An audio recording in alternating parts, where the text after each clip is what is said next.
ఇక రాబోయే మంత్రివర్గ విస్తరణలో మల్రెడ్డి రంగారెడ్డికి మంత్రి పదవి వచ్చేలా చూస్తామన్నారు భువనగిరి ఎంపీ చామల కిరణ్ కుమార్ రెడ్డి.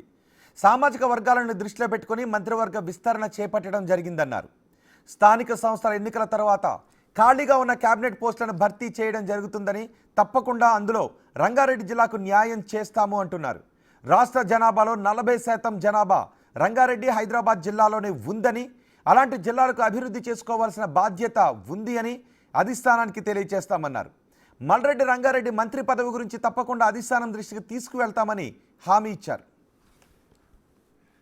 సగానికి నియర్లీ 40% జనాభా ఈరోజు తెలంగాణ జనాభా ఈ ప్రాంతంలో ఉంది కాబట్టి హైదరాబాద్ రంగారెడ్డి ప్రాంతంలో రిప్రజెంటేషన్ మ్యాండేటరీ అనేది ఇందాకనే మంత్రివర్యులు వచ్చిపోయినట్టు ఇక్కడ వారు కూడా చెప్పారు. లీడర్షిప్కి ఢిల్లీలో ఉన్నటువంటి కేసీ వేణుగోపాల్ గారికి, రాహుల్ గాంధీ గారికి, ఖర్గే గారికి చెప్తామని చెప్పారు.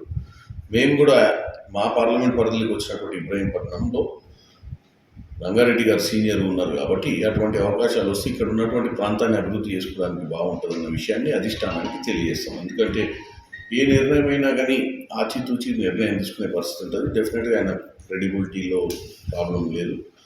కాకపోతే ఏంటంటే నిర్ణయాలు ఏం తీసుకుంటుంది అధిష్టానం, ఎందుకంటే ఇంకా 3 ఉన్నారు కాబట్టి 3 అవకాశాలు ఉన్నాయి కాబట్టి మంత్రివర్గంలో డెఫినెట్గా ఇక్కడ జరుగుతున్నటువంటి పరిణామాలు ఈరోజు నిన్న విస్తరణ తర్వాత ఇక్కడ ఉన్నటువంటి కార్యకర్తల మనోభావాలు, ఎందుకంటే ఈ యొక్క నియోజకవర్గంలో గత కొన్ని సంవత్సరాలుగా ఇక్కడ కాంగ్రెస్ గెలవలేదు. ఈరోజు కాంగ్రెస్ గెలిచిన తర్వాత కూడా ఇక్కడ ప్రజలు కోరుకుంటున్న విషయాన్ని అధిష్టానానికి తెలియజేస్తుంది.